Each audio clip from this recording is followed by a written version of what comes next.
avaliação, né, que as pessoas estão fazendo ao mundo, que é essa teoria epitelial, né? É um tema bastante interessante, que tem repercussões na vida de uma maneira geral, na pediatria, porque as crianças são as mais acometidas por essas mudanças de agressão à mãe terra, e na alergia, porque as doenças alérgicas é um grito de alerta de um mundo que está em perigo, né?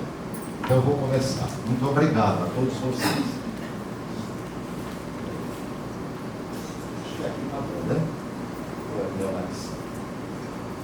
Vamos fazer uma exposição dialogada. Então, quem quiser interromper, pode levantar a mão e a gente conversa, tá?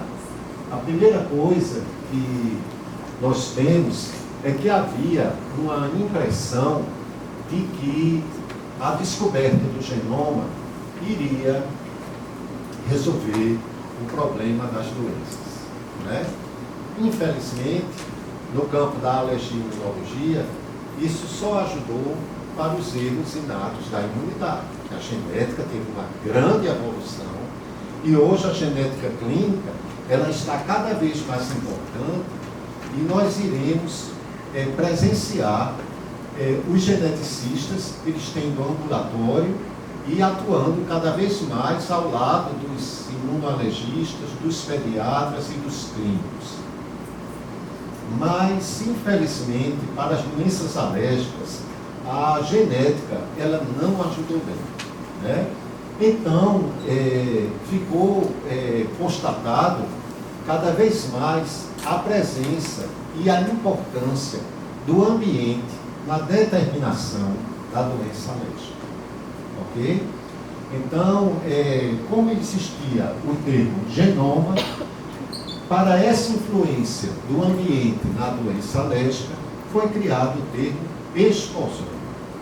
Então, o termo esposoma é um termo que complementa o sentido do genoma, significando a exposição que o indivíduo tem ao ambiente ao longo da vida.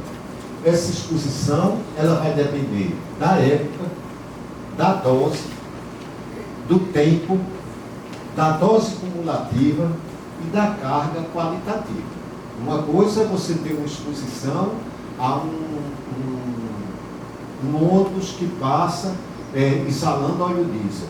Outra coisa é você morar num corredor de ônibus que passa centenas de ônibus exalando óleo diesel. Ok? Então, o esposoma ele vai depender de todas essas características listadas aqui. E como é que se classifica esse esposoma para fins didáticos? Se classifica em ecoesposoma, endoesposoma e metaesposoma. O exposoma, ele pode ser geral, que depende do clima, da biodiversidade, do ambiente urbano, da condição socioeconômica, e pode ser específico, que depende dos alérgenos, dos micróbios, da dieta que a pessoa tem, da presença de fungo, de poluentes. E temos também o endosposoma, que é aquela exposição ao meio interno, porque nós somos nós e nosso meio interno. E quem faz essa integração do meio interno para que o organismo tenha a consciência biológica de que é uma unidade, é quem? É o sistema imune. E ele depende de fatores metabólicos, então ele é muito ligado ao sistema endócrino, por isso que o diabético ele tem tantas doenças.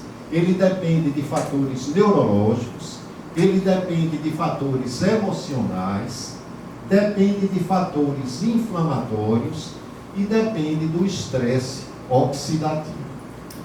O metaesposoma é aquilo que acontece com a gente em decorrência de coisas que estão longe de nós, tais como a extinção de abelhas que está ocorrendo, o desaparecimento de borboletas. O desaparecimento das borboletas, elas têm a ver também com a saúde humana, porque tudo está ligado e interconectado Então, houve vários paradigmas, né, que são aquelas teorias que procuram explicar o aumento das doenças alérgicas nos dias atuais.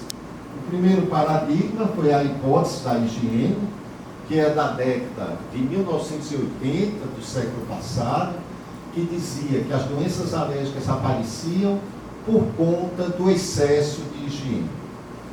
Essa teoria, ela ficou ultrapassada pela teoria desenvolvimentista das doenças, mostrando que eram as condições adversas da gestação e do desenvolvimento nos 3 primeiros anos de vida que ocasionaria a maioria das condições, e a teoria da biodiversidade, que demonstra que as doenças ocorreriam, principalmente as doenças alérgicas e imunológicas, em decorrência da extinção da biodiversidade do planeta. Atualmente, tem uma proposta que é a hipótese da barreira epitelial. Essa hipótese da barreira epitelial, ela propõe que é a urbanização desordenada, que faz com que haja a inflamação do epitélio, tanto na pele, quanto no trato gastrointestinal, quanto no trato digestório. E é essa agressão ao epitélio, ocasionada pela urbanização, que faz com que haja a gênese da maioria das doenças alérgicas, né? Isso é claro que, se a gente for analisar, nós, seres humanos, fomos criados para ter um íntimo contato com a natureza.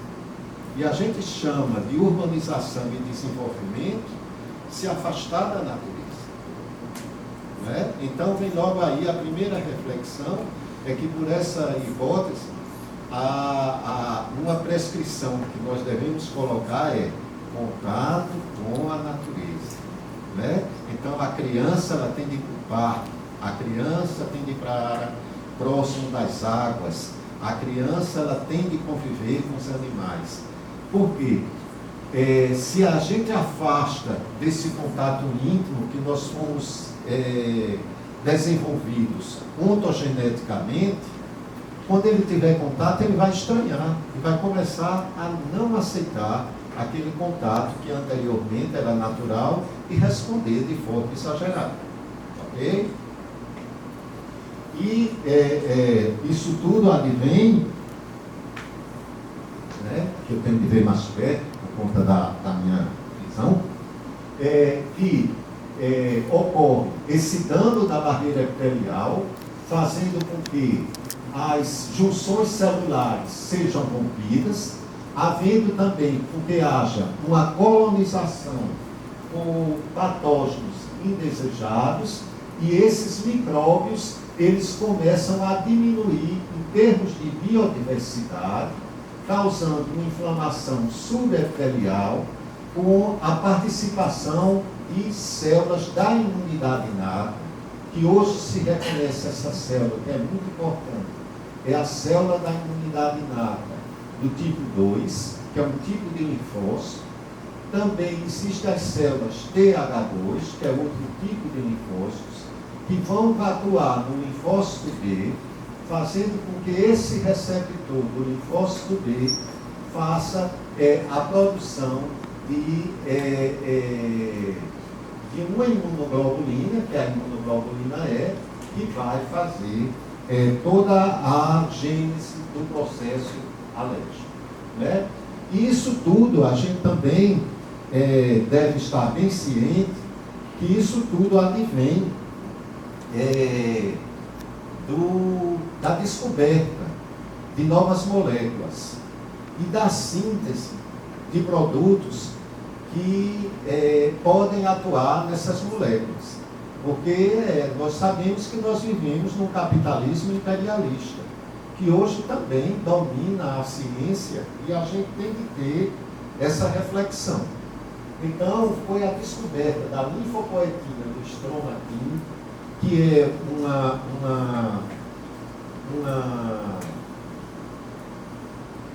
uma citocina que atua mantendo a integridade do epitélio, que quando trabalha de forma exagerada, faz com que esse epitélio seja lesado. E aí a gente vê que está produzindo conhecimento, e a terceira fonte de conhecimento, depois do NIH e depois da Fundação Britânica, é a AstraZeneca, a GSK, né? Então são essas pessoas, dessas empresas, que estão produzindo o que nós estamos considerando como ciência. Então a gente tem de ter muita reflexão, porque aí também entra uma coisa chamada business, né? Então a gente tem de ter essa reflexão que nem tudo que é publicado é validado. E a mesma coisa ocorre quando você vai ver a afiliação. Hoje já existem vários pesquisadores trabalhando exclusivamente para a indústria. E isso tudo serve para a gente fazer uma reflexão que a solução não vai estar no medicamento milagroso. Vai sim numa mudança da nossa concepção e uma mudança no nosso estilo de vida, né? Então, o que é que ativa essas células da imunidade tipo 2? A interleucina 27, a interleucina 33, as prostaglandinas, os lipídios, essa quimiocina, que é o receptor ativador do núcleo kappa-beta. Por quê? Porque isso tudo, quando trabalha de uma forma exagerada, vai fazer com que haja IL-4, IL-5, IL-13, que vai resultar em alergia, em asma, em rinocinusite crônica com a produção de corpos. E aí, em maio de 2022, o Allergy, que é a segunda maior revista de alergia e imunologia, publicou hipótese da barreira epitelial, efeito do esposoma externo no microbioma e a origem epitelial da doença alérgica. Aí nós sabemos que as barreiras epiteliais, elas são camadas, né, de células que hoje já se sabe que ela tem função. Ela funciona na defesa contra agentes infecciosos, como bactérias, vírus, toxinas e poluentes e alergênicos, e que esse epitélio ele é presente e diverso em vários sistemas orgânicos. Essas células epiteliais, elas são especializadas, e esse epitélio ele tem várias funções. Mantém uma superfície que acomoda o microbioma, que são aquelas bactérias e aqueles vírus e aqueles fungos do bem. Eles se removem, degradam e neutralizam toxinas, mantém o equilíbrio metabólico, faz com que haja uma camada protetora de muco, faz com que haja a atividade mucociliar com a produção de surfactantes, e faz também com que haja uma barreira física e imunológica. Isso tudo sem ser imunidade adaptativa. É um importante constituinte e integrante da imunidade natural ou inata.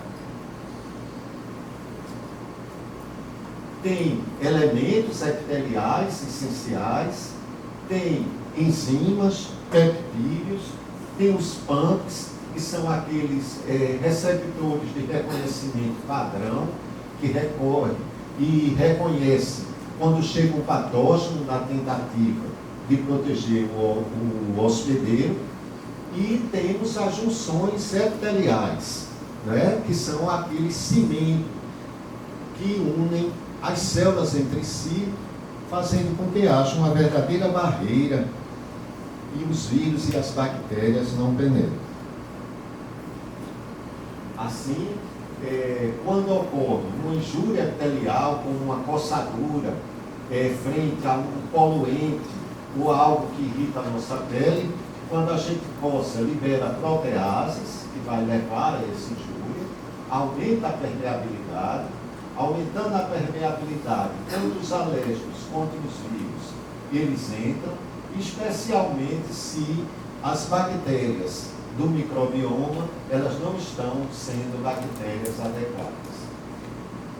Isso tudo, como eu já falei, vai atuar na interleucina, em várias interleucinas, principalmente a interleucina 33, a linfopoetina do estromatino, que é produzida em quantidade excessiva, vai atuar nas células apresentadoras de antígeno e vão atuar no linfócito dele, fazendo com que haja uma produção de L4.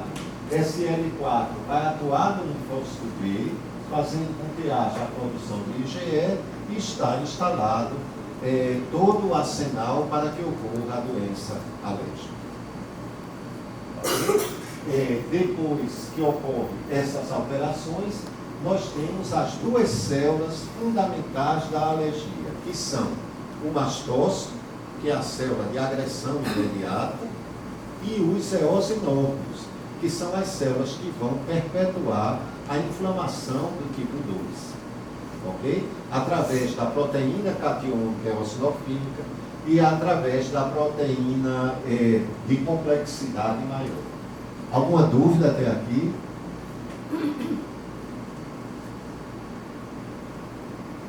Então, essa disfunção epitelial é algo que ocorre em todas as doenças do tipo 2. Existe uma predisposição genética e existe a modulação do ectoesposoma e do endoesposoma. O ectoesposoma através de alérgenos, principalmente alérgenos inalados, os vírus, que eles funcionam como gatilhos de doença alérgica, os sensibilizadores químicos, como os detergentes, os poluentes atmosféricos, e temos os endoesposoma, os hormônios, principalmente o cortisol. A pessoa que tem um estresse crônico, o cortisol, ele é elevado, faz com que haja essa predisposição. Fatores dietéticos, aqui vem os fatores industrializados, os ultraprocessados, né? Infelizmente, as empresas, a gente sabe que elas nem sempre elas atuam eticamente nos países do terceiro mundo. Tem uma empresa produtora de alimentos infantis que nos países pobres da África e da América do Sul adicionam açúcares nos seus produtos, enquanto nos Estados Unidos e na Europa é proibido. Então a mãe está pensando que está comprando um produto que é de milho ou de arroz e vem ali dentro, a metade é açúcar, né? Que já vem tudo adoçado, né? Criando um hábito que a gente sabe que o açúcar é prazeroso. Hoje já há quem diga que existe uma drogadição de carboidrato, né? A gente sabe disso. No início da vida, quando a gente está se formando, tanto em termos de impressões emotivas e sensoriais, né? E também a questão do sono, que é fundamental, durante o sono que nós desligamos a bateria para que no outro dia a vida renasce e comece, né? E hoje também nós não estamos dormindo bem, sabemos disso. E essa remodelação epitelial vai ocasionar a sensibilização alérgica, a resposta inflamatória, a redução de moléculas de defesas inatas e uma atividade potencializada de células e moléculas que são danosas à integridade do epitélio, principalmente uma hiperfusão das células de linfóides inatas do tipo 2 e da linfopoetina do estromatino. E aí, essa barreira epitelial lesionada, haja doença, né? Que para nós vai interessar de perto a rinite alérgica, a dermatite atópica, a rinocinusite crônica com pólipo, a esofagite eosinofílica, que está terrível, cada dia aparecendo mais, até em crianças, ou eu diria bastante em crianças, né? E a asma, que cada dia está de mais difícil controle e está ficando mais grave. Então, como é que essa barreira epitelial, ela lesada, ela atua na primeira doença alérgica que nós vamos abordar, que é a primeira que aparece, que é a dermatite atópica. Ela faz com que haja uma mudança na composição dos lipídios cutâneos, como ceramidas, ácidos graxos livres e colesterol, faz com que haja alterações de proteínas estruturais, né? Principalmente a filagrina, que isso pode ter um componente genético, mas também pode ter um componente ambiental, faz com que haja um aumento do pH e a perda da diversidade do microbioma. Nesse sentido, uma coisa muito bacana para a gente avaliar o epitélio é avaliar a perda transcutânea de água. Eu vou dar um bizu a vocês. É que existe um aparelhinho que custa R$220, que você vê quanto tem de lipídio e quanto tem de água na pele. Que é muito bom para acompanhar o paciente com dermatite atópica, até para a gente ver se ele está usando hidratante ou não. Quando chega lá, diga, não está usando. Porque ele fica verdinho, se está bom, fica amarelo e fica vermelho. Quem quiser depois, eu posso mandar, não é propaganda, que eu não estou ganhando nada com isso, mas depois eu mando para vocês. Lembrar também que a filagrina ela é essencial, mas não é só a filagrina. Hoje já tem outras proteínas, como a claudina 1, a claudina 23. Quem estuda a patogênese da dermatite atópica está assustado com o que vem desenvolvendo nesse sentido. Com relação à asma, a agressão do epitélio leva a um aumento das células caliciformes, a redução de células diferenciadas, espessamento da membrana basal e ruptura das junções epiteliais das células cilíndricas do aparelho respiratório. Então, a mesma coisa que ocorre na pele, ocorre no aparelho respiratório e ocorre também no aparelho digestivo. Deixa eu ver se eu coloquei, não coloquei, mas coloca também no caso da alergia alimentar. E aqui, essa figura, né, ela é muito interessante, porque ela vai basicamente resumir tudo aquilo que agride o epitélio e pode causar asma, dermatite atópica, rinite alérgica e alergia alimentar, que é a alteração do microbioma com a disbiose, a alteração e perda da biodiversidade, que aqui vem a poluição, os eventos climáticos, né, a perda das abelhas. Aqui vem a questão de a dieta alterada, uma dieta rica em ômega 6, né, alimentos ultraprocessados e as alterações ambientais, como o uso excessivo de plástico e de nanoplásticos, os detergentes, que é uma coisa que eu tenho verificado que faz extremo mal, e também o material particulado resultante da poluição. Aí nós vamos falar um pouquinho dessas alterações climáticas, né? Que aí teria a perda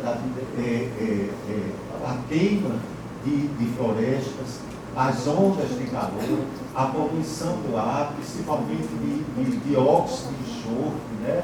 De ozônio, os eventos extremos, como o que nós estamos vendo agora em Porto Alegre, e a biodiversidade. Isso tudo vai alterar a barreira epitelial e vai repercutir no aparecimento de asma e da dermatite atópica. Bom, aí vamos ver.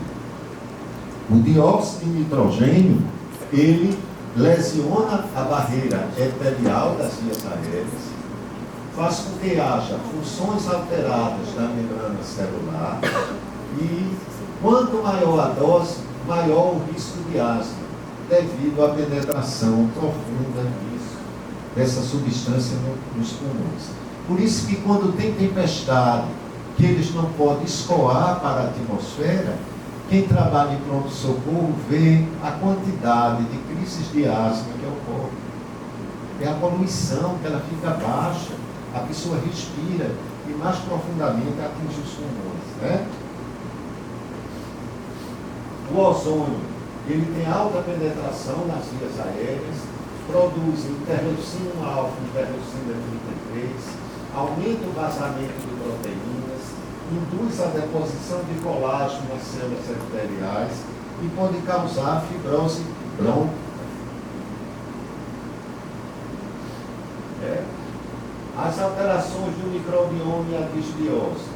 Quando a gente passa antibiótico para uma gestante, ou quando a gente passa antibiótico para uma criança menor de 2 anos, a depender da predisposição dessa criança, a depender do antibiótico, a depender do número de vezes, a gente está dizendo, queridinho, eu vou causar sua alergia.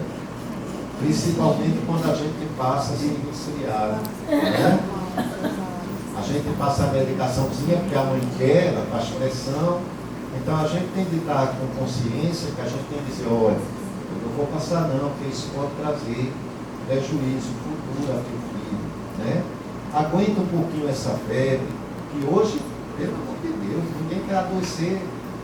Com 12 horas de febre já fica todo mundo sem tolerar, né? A gente não pode viver num mundo que não aceita a angústia, que não aceita um pouco de sofrimento.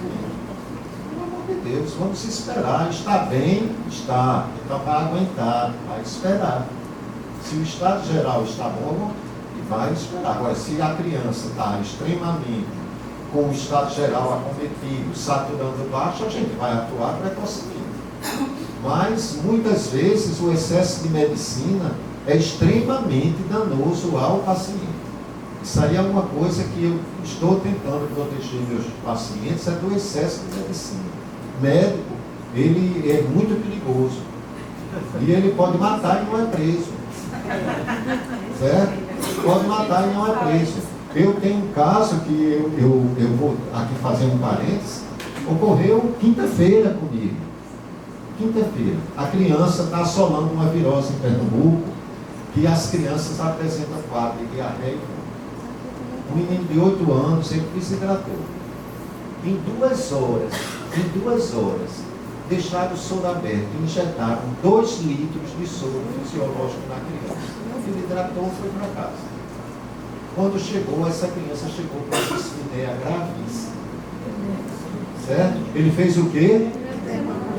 Edema agudo de pulmão. Certo? Aí meteram o corticoide no menino, meteram o beta-2. A sorte é que teve um colega que fez furosemide e a criança saiu. Sabe para onde a criança foi encaminhada? Para um ambulatório de alergia, porque teve uma crise de asma grave. E a criança nunca tinha tido asma, é artilheiro de futebol. Eu digo, minha gente, essa criança deve ter hemoglobina de pulmão por iatrogenia médica. Então é isso que está ocorrendo, né? Então, a mesma coisa é com o antibiótico. Outra coisa também, omeprazol, que as crianças estão tomando. Basta gorfar. Antigamente, a criança que gorfa é a criança que gorfa. Agora, basta gorfar, está com refluxo. Toma omeprazol, né? Pelo amor de Deus. Você usando omeprazol, você leva o pH ácido, você altera o pH gástrico. E esse pH gástrico em torno de 5, 6 é um protetor para não entrar patógenos, não entrar alérgenos serem desnaturados. Então, pelo amor de Deus, minha gente, vamos pensar 2 vezes antes de passar um produto que nem liberado para criança de 2, 3 anos é. É horrível. A mesma coisa ocorre com a dieta, né? Já tem trabalho mostrando que quando a mãe faz a comida da criança, compra as verduras e as frutas e ela come em casa, ela tem muito menos doença alérgica do que quando come processados e industrializados.